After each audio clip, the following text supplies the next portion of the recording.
kutimbanisi yandega ondino yendepi dodahira iyezino Jesu wandifira parakera parara kuchenesa ini mwana wenyundo mdawira ndinzwe simbarenyu zidiso zangu zazatwa mune inonguwa dodaira iyezino Jesu wandifira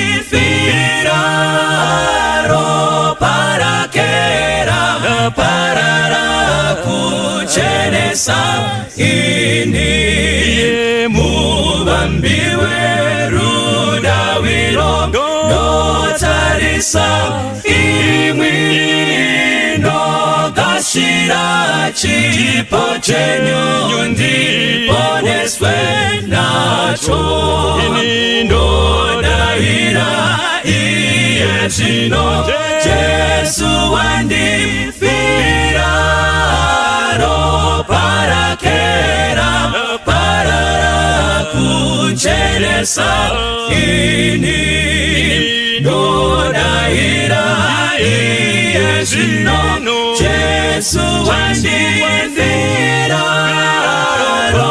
parakera parara kuchenesa ini parakera parara kuchenesa ini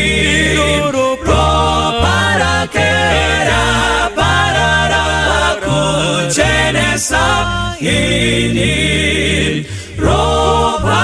parakera parara kuchenesa ini.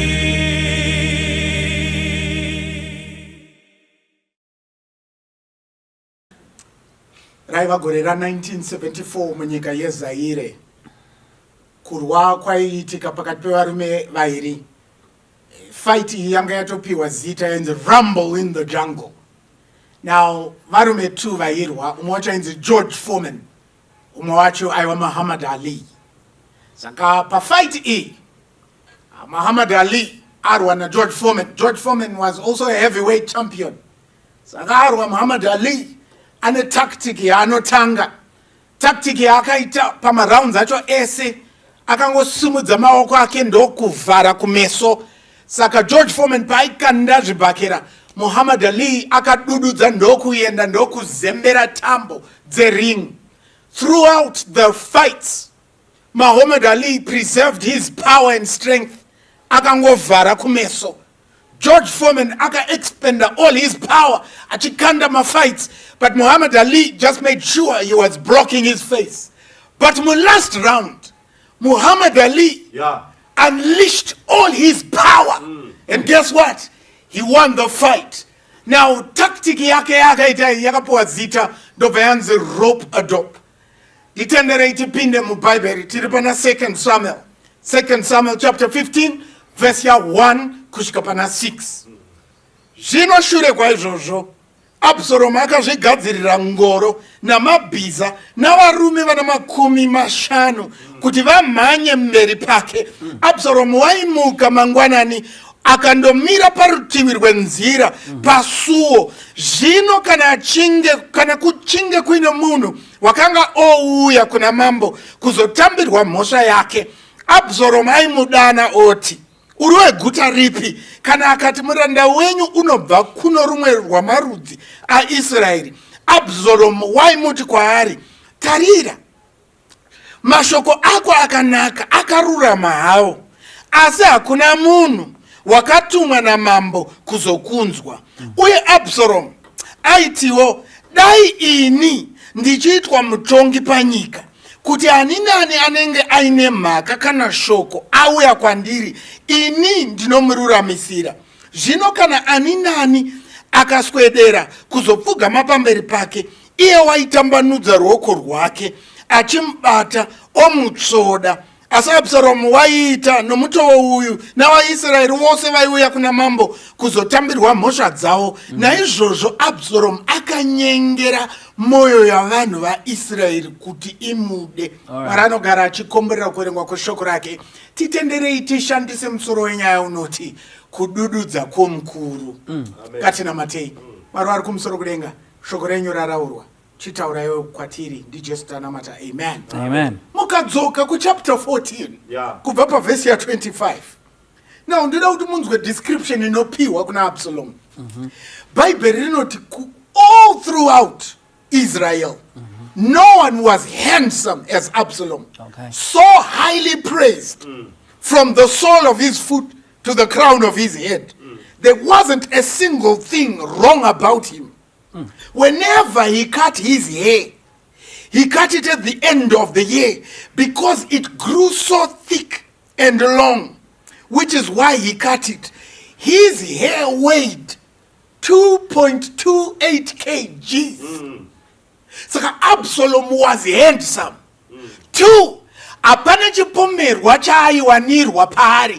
3, he was highly praised. Zvinonifananira neumwe murume mukaverenga Bible renyu kuna Ezekiel 28. Now Absalom aona all these things. Remember, Absalom adzoka areconciled na baba vake after auraya mukoma wake Amnon.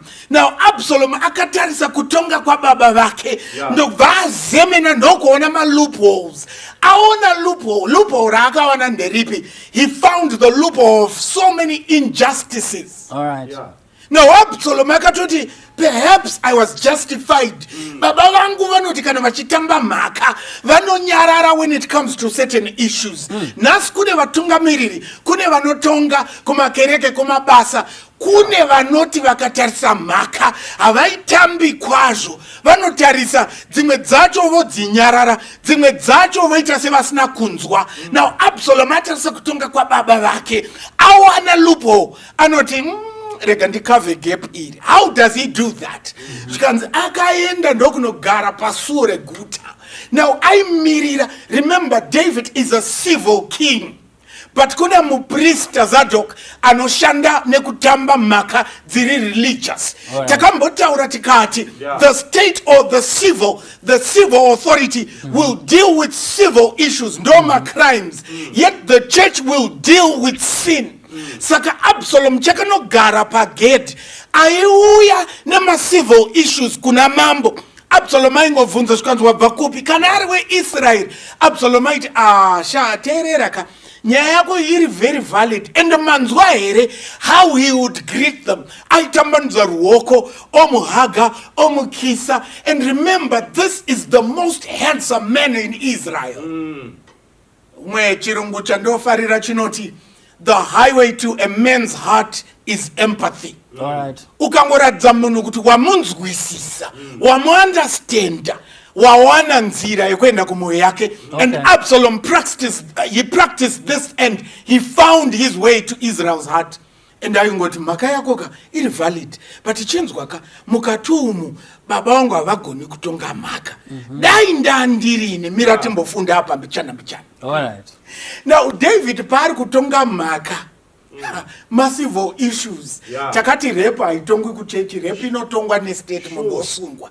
Saka ngati mboimajinai pana baba vauya nemwana wavo kuti mwana wangu akarepwa. Saka David paari kupiwa mhaka idzi kuti atonge, ari kutopishana mupfungwa make, chaikasika kuuya mupfungwa make ndi Amnon naTama.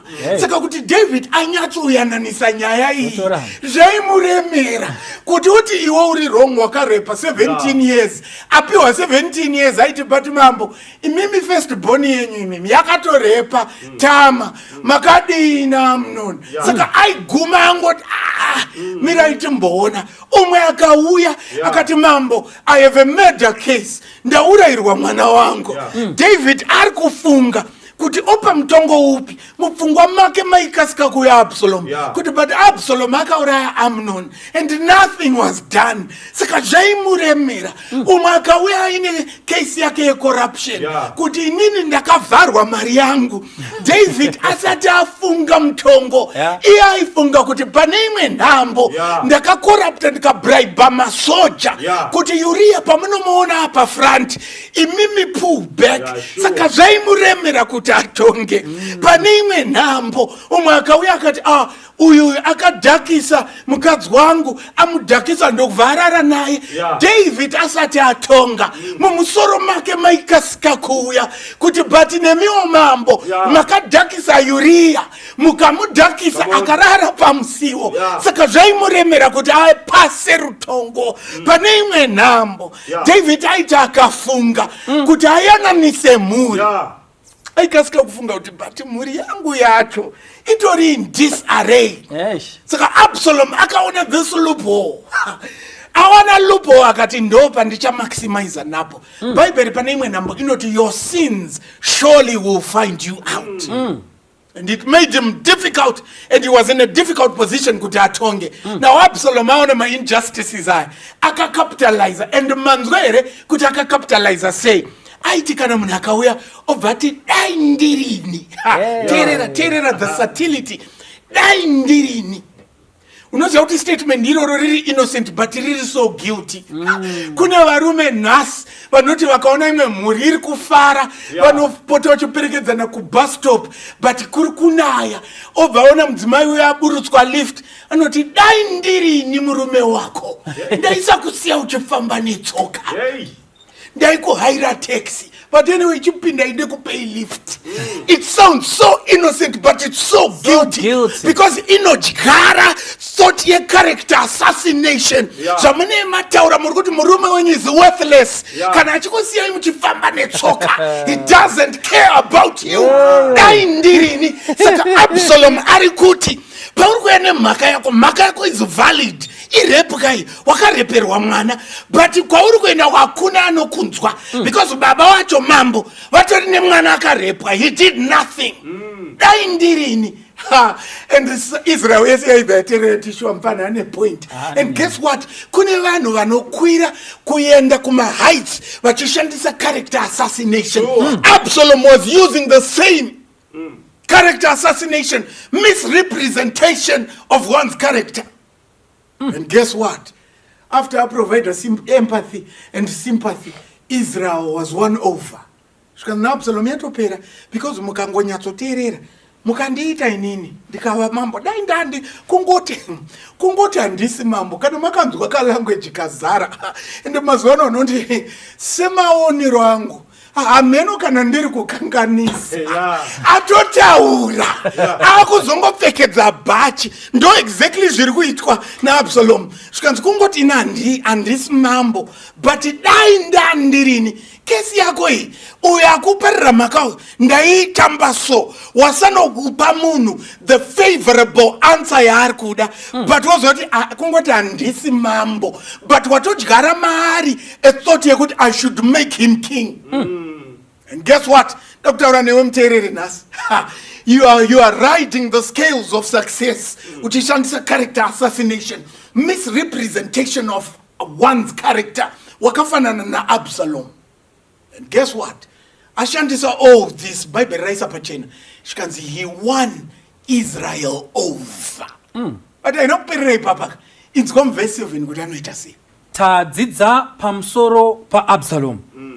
Takuverenga kubva pa verse number 7 kunosvika pa verse number 12. Zvino makore mana akati apfuura, Absalom akati kuna mambo, nditenderei henyu ndiende Hebron ndindoripira kupika kwangu kwandakapikira Jehovha, nokuti muranda wenyu wakapika mhiko ndichigere Geshuri paSiria ndikati, zvirokwazvo kana Jehovha akandidzosera Jerusarema ndichanamata Jehovha. Mambo akati, chienda hako norugare. Naizvozvo akasimuka akaenda Hebron. Asi Absalom wakatuma vashori pakati pamarudzi ose aIsraeri akati, kana mukanzwa kurira kwehwamanda ipapo muti Absalomu ndimambo paHebroni.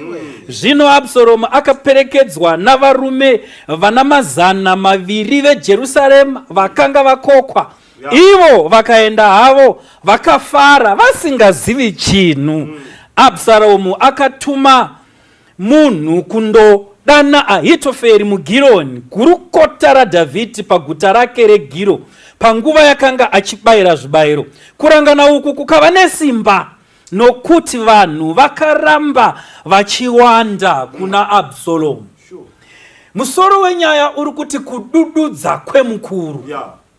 Taakuudzwa panapa kuita kwaAbsalomu. Absalomu paari kutaura ari pasuo vanhu vachienda kuna mambo, ane inonzi feigned humility, kuzvininipisa kwamapepa, kuzvininipisa kunotsva nezuva, kunomeuta seice cream kana zuva rapisa. Ndo kuzvininipisa kwake kwekuhwandira, kwekunyengera, kwekunyepera, proud humility. Anoti, dai ndiri mutongi, if I were the judge. Saka nemamwe manzwi haasi kuti if I were the king. Saka vanhu ava vari kuuya kwaari vari kutoti aiwa uyo haasi kuda kutora chigaro chamambo, but he knows for sure. Isusu vaverengi tinopiwa private information yezviri kuitika. Pazviri kuitika zvese izvi David haasi kutoziva. Paari kupa mwana wake permission yekuenda Hebroni haasi kuziva kuti mwana wake akarongei. But isu savaverengi tinobva taona kuti David ari murima, but Absalomu ari kuziva dhende rake raari kuronga. Ndo maonero atinenge tichiita. Kune vanhu vanozvininipisa asi vachida kudonhedza vari pamusoro pavo. Vanokurifera nyaya vamwe dzimwe dzacho vachidziziva kuti haudzigoni kuti utadze ubve ipapo. Variko vanhu vakadaro. Saka Absalomu anoita inonzi religion, anotanga kunamata. Asi mukunamata kwake akahwandira kuuraya baba vake. Rebellion disguised as religion. Ndo basa rinoitwa naAbsalomu. Saka Absalomu anoita sei? Absalomu anoenda kuna baba. Osvika kuna baba oti, aiwa baba, nyaya iripo ndeyekuti pandandiri Geshuri paya ndatiza nyaya dzaAmunoni, ndakaita mhiko ndikati, Mwari mukandidzosa Jerusarema, ini ndichakuitirai chokuti nechokuti. Saka ndoda kuenda kuHebroni kuti ndigone kunozadzisa mhiko. Hebroni ndekupi? Hebroni ndo rinonzi the mountain of God.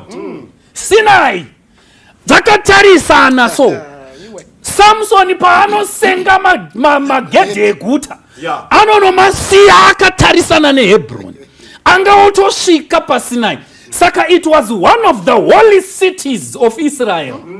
Saka Absalomu ari kuruka nhema dzake achishandisa chinamato. He is planning treason, disguising it as religion, disguising it as worship. Uku kuHebroni ndiko kwakatangira David kutonga.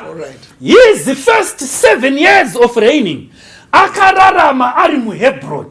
Saka mukomana ati, ndoda kunobvisa baba pachigaro chavo, but handigoni kutangira kwavasina kutangira. Ndoda kunyatsokuvashora, ndoda kunotangira kwavakatangira. Saka anouya kuHebroni, but ndoda kuti mumuone Absalomu. He had everything paari zvaifacilitata rebellion yake. Kunonzi wanga akanaka mukomana uyu, maburisa pachena mufundisi. From the sole of his foot to the crown of his head, he had everything. Anotirangaridza Satani mbuni.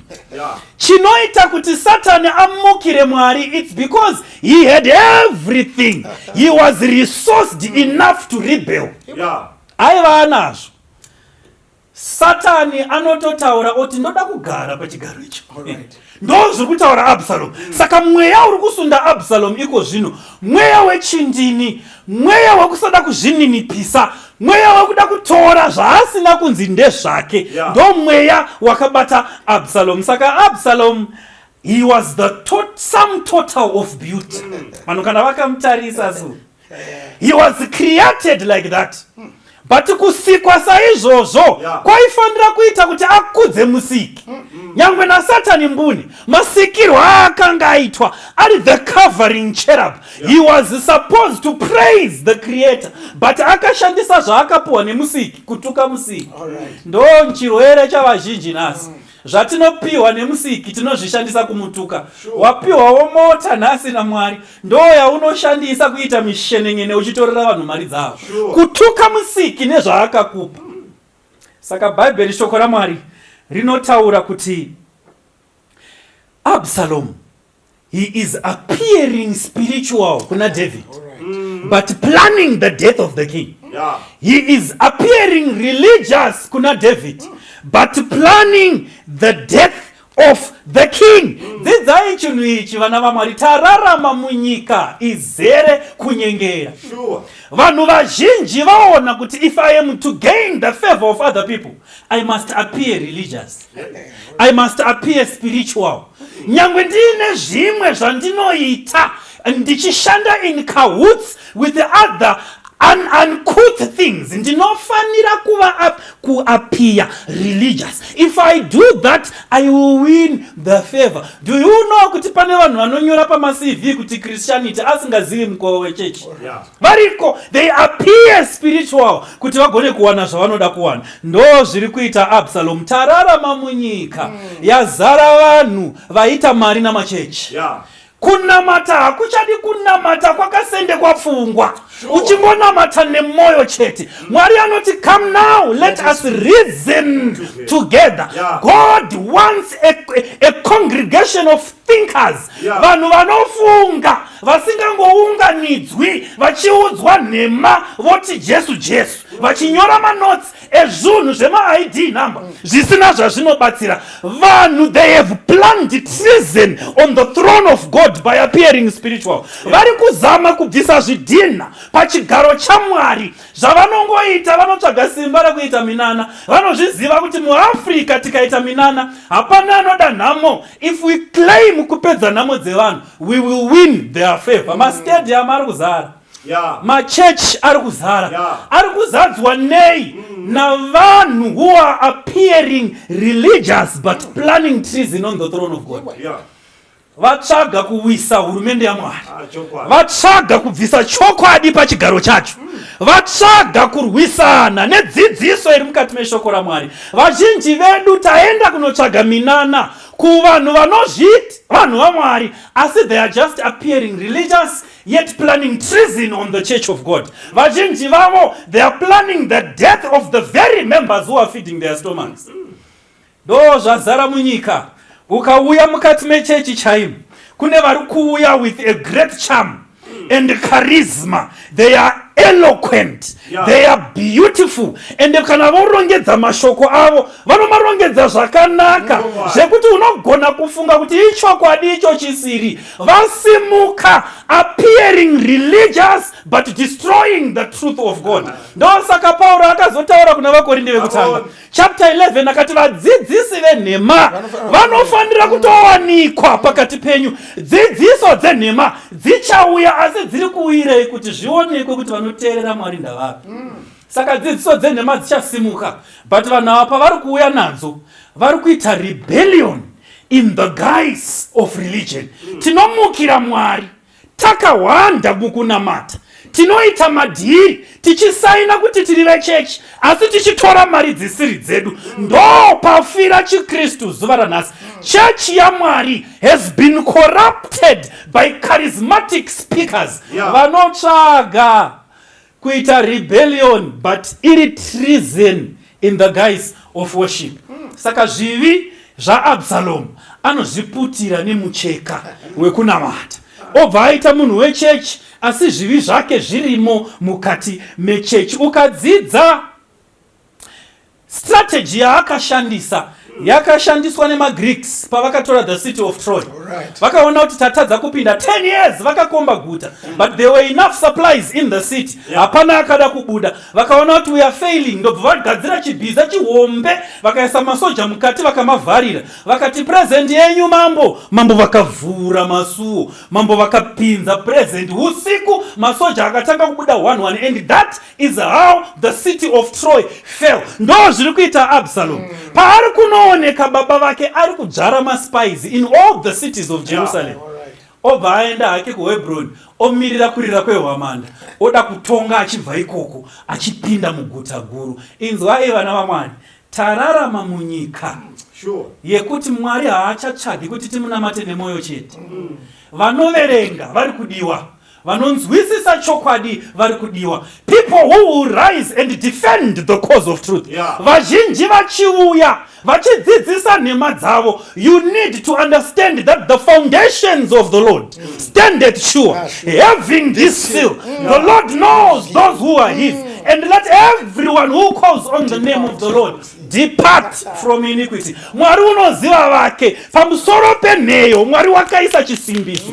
The truth will march on. Hondo ya Absalom kuda kurwa naDavid ane varume vanotyisa, iye aine common man. Ukaverenga zvakanaka vhesi nokutaura kuti akangotorawo vanhu vari untrained, common men who did not even know kuti tiri kumboindepi kunodi, and he is planning treason against a highly armored David. Planning treason, kurwa nechokwadi chaMwari, kurwa usina zvombo. You can't fight against the truth and win. Hazviti, you cannot fight against light and win. Hazviti, you cannot fight against the righteousness of God and win. Hazvibudi, unogona kusimuka nedzidziso dzako dziri dzenhema, asi ndokutaurira the truth is much more. Maita basa vafundisi kunanika nyaya iyi pachena. Asirangarai musoro wenyaya unoti kudududza KweMukuru, kudududza kwamakuruwani. Ende mukaburitsa nyaya ya Robert Top. Zvinonzi Muhammad Ali 1974 vakarwa for 12 rounds, but for 11 rounds maburitsa pachena aidefenda ari kugona.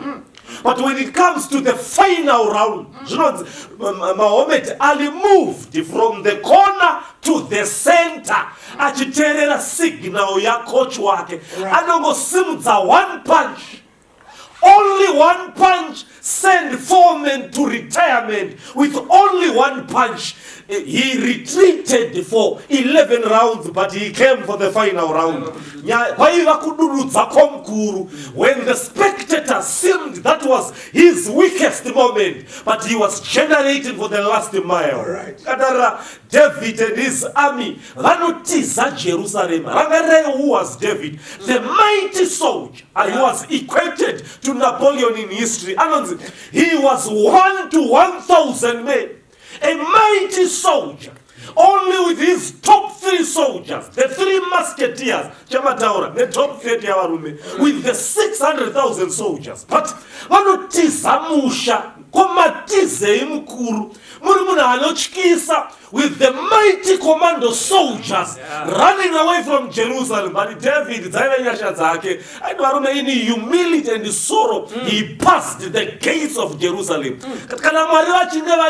An endorsement, let's stay the young men in the city.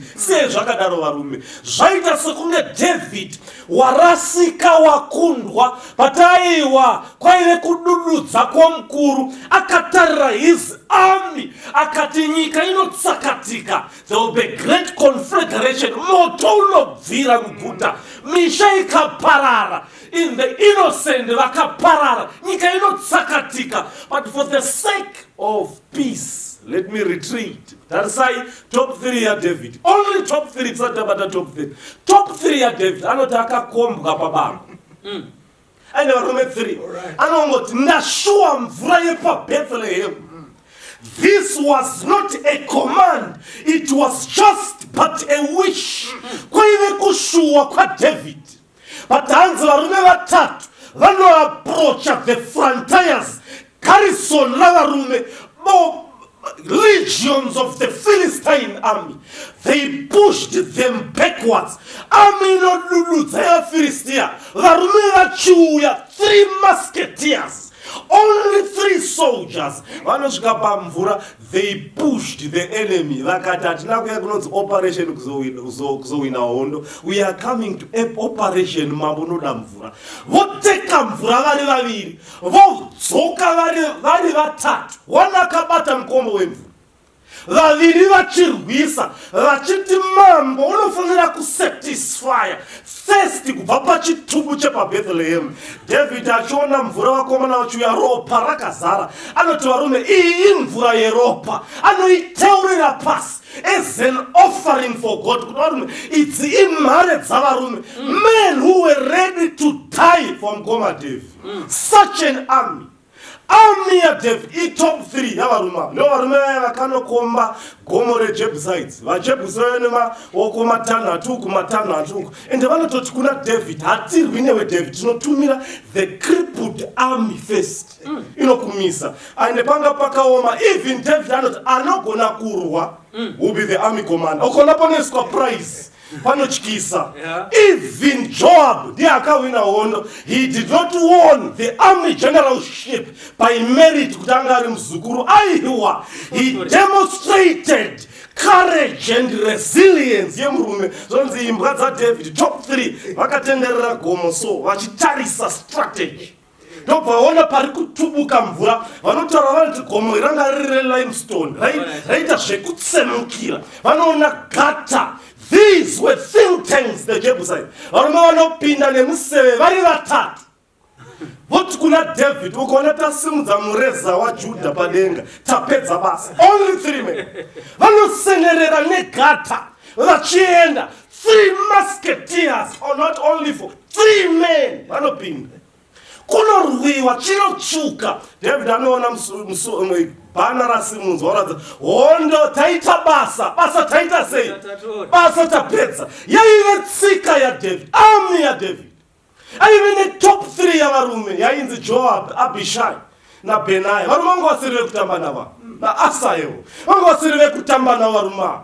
Rimwe zuva yaive tsika yake David ane moyo munyoro, pamwe pacho waidududza kwete achimirira providence yekuti Mwari ataure. David is a type of Christ. Chimiro nenyasha dzaDavid zvinoratidza chimiro chaKristu panyika. Rimwe zuva anosvikira Sauro ari mubako achizvibetsera, zvinonzi naBenaya, who was a steward of time. Angasina nguva yekuwesta nguva, angasina nguva yekutambisa mikana. Anoti David chimubaya apa, anoshayiwa simba, but David anoti aiwa tinomira izwi raJehovha. Mwezuva anotsvakwa David ari pahill, anoburuka mugomo. Ona Sauro akalata naAbner vakalata hope dzengonono, but Abishai anoti give me 1 chance. I don't want 2. And anomurimainda iwe potse harwirwi wakapotsa pekutanga kave kechipiri. Give me 1 chance. I'll strike him once. And hakuna notresa my records. There is darkness. David was able to, but he chose not to. Aikwanisa kumubaya, but anoti aiwa tinomira izwi raJehovha. Oranga rumwe munyora anotaura nyaya the deception of open doors. He was able to, but he chose not to. Akamirira izwi raMwari. Mukataura kunyangwe naJesu kubva from Garden of Gethsemane. CV right, Jesus from Garden of Gethsemane, he had the power and the angels that were surrounding him. Judas was divinity flashed. Kudududza KweMukuru. Kunyangwe Jesu vanhu navaFarisi vese vakati ngondo pasi, but Jesus remained standing. Divinity ikabva vakamusunga as a man. akatongwa usiku. Vavengi vakayana na Pilate na Herod, vakayana na because of the man Jesus. Akatongwa usiku, muJuda atongwa usiku, an unfair trial, but Jesus remained silent. Kudududza KweMukuru. Zvaita songe Jesu noshaiwa simba. Up to the coming of the cross, Jesus was hung upon the cross. Come down from the cross if you are the Son of God. It seemed it was the weakest moment of God at the cross, but that was the very powerful moment. Jesus hanged on the cross. This was the greatest moment. Kana Mwari akatonga akawina hondo in his omnipotence. Hakuna unoona umwari hwaMwari. But God conquered in his weakness. In his mercy, he was conquering the whole world. Zonzi Jesu akatarisa nyika, anotarisa kuti paidaidzirwa nevanhu kuti ngaroverwe. Anotarisa at the center of the mob. Anona the arch enemy, Satan and the legions of demons. Anotaura vanoti hakuna n'anga kana svikiro kana mhombwe dzakasara dzine madhimoni ekupomba nekuroya. Vakamboretire, they were at holiday. Vakauya pacross. They consolidated their forces for the last time. A whole legion of demons at the cross. Jesu no panotarira vanoti hapana zvavanoziva Mwari, varegerere hapana chavanoziva. Even a nuance of a deeper interpretation. Aireve zvinonzi mutaura anotaura anoti Jesus stayed the legions of angels in heaven. Vaigona kuburuka, nyika yaitsakatika, like David anotarisa his arm, anoti Jerusalem rinoita dongo vakomana. Zvinoninditize musha. It was not out of fear. When a lion retreats background, it is not because of fear, but it wants to take its ground. Kaverenga 2 Samuel chapter 15 verse 23 inototi David akaenda rwendo rwese achichema. And no one verse notaurwa neverse 30 rinoti anga akasunga dhuku mumusoro asina shangu ndimambo mumakumbo somunhukadzi kuninipiswa like a miniskirt. Madzimai akaona David nearmy yaDavid, mhare dzavarume vasingachemi vakachema naDavid. David achiti varume musaenda, siyai zvakadaro. Kwete kuti mukuru waitya, kudududza KweMukuru waida kuti nyasha dziri ngani, musha unoparara. Denga parakanyarara kwaisava kutya, kudududza kwedenga zvoita sekunge denga rinokundwa. Aihwa kunyarara kwedenga zvoita sekunge nhema dzinowina, tsoka ndichichitsikirirwa pasi. Kutandavadza nguva, munhu awane choice pakati pezvakanaka nezvakaipa. Pamwe pacho panatse kunge Mwari wakundwa, haana kukundwa. He is giving kutandavadza nguva kuti tione mikana yaMwari. At the cross, when Jesus seemed at the very weakest moment, in his weakest moment, he conquered the legions of demons. Even at the cross, Jesus anodaidzira, Tete, let's die. It is finished. It is finished. Whole universes, magalaxies, avanhu vasina kumbotadza vakanzwa chirahwe chekuti it is finished. Chikwereti chechitema ndabhadhara ngetani yeguva ndakunda.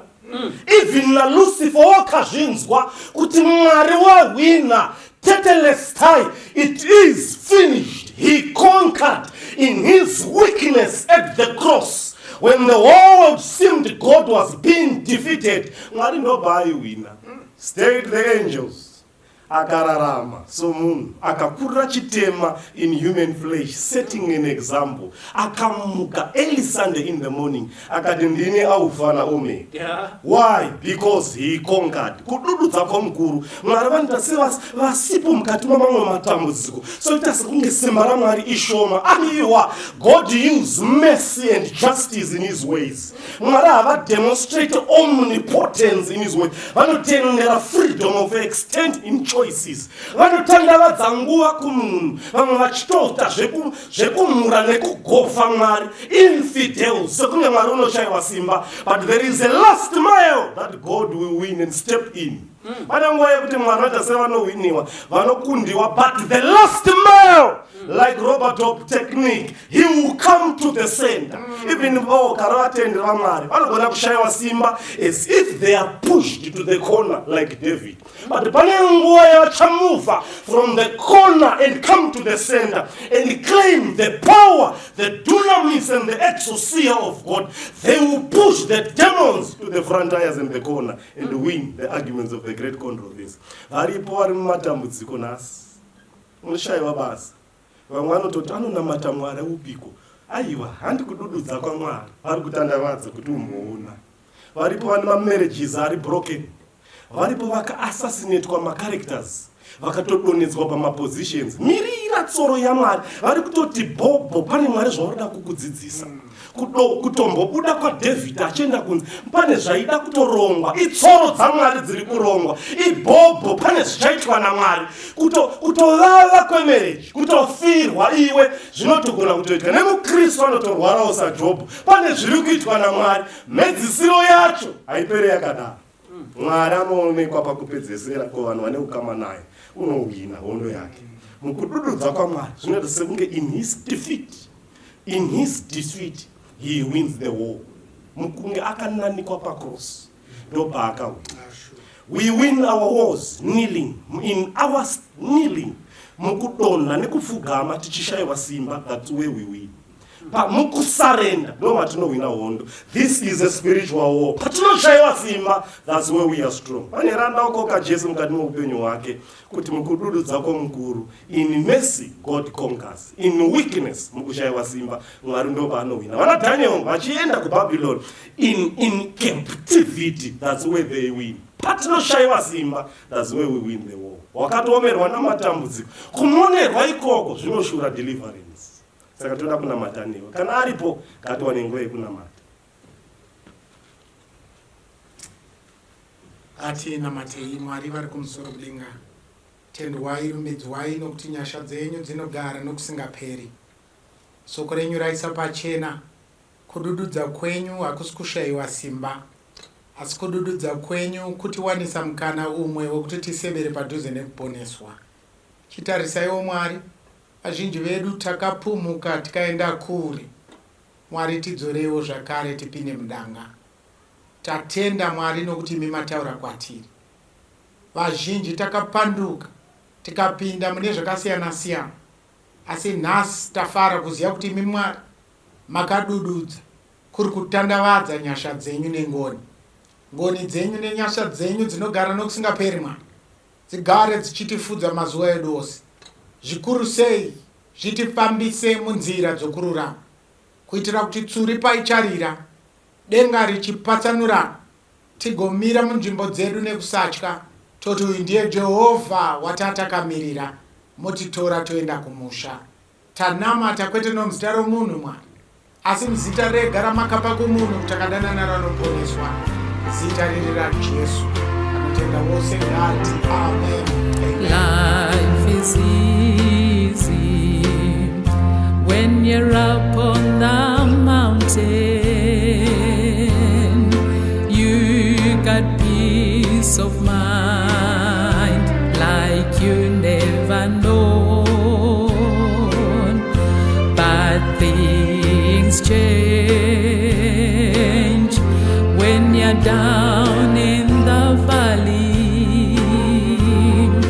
Don't lose faith, for you're never alone. For the God on the mountain is still God in the valley. When things go wrong, you make them right.